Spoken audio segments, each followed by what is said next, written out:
خدا باپ اور بیٹے روح القدس کے نام میں آمین۔ ہمارے لیے آج کی تلاوت اشعیاء نبی کا صحیفہ اس کے 55ویں باب کی 10ویں آیت سے 11ویں آیت تک تلاوت سماعت فرمائیں۔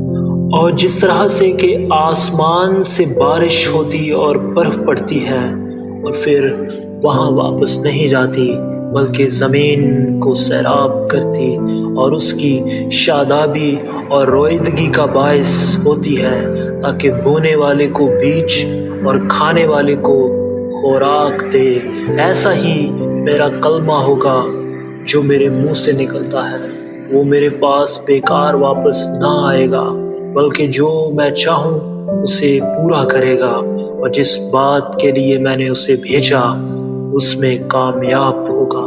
کلام اقدس کے پڑھے اور سنے جانے پر خدا کی برکت۔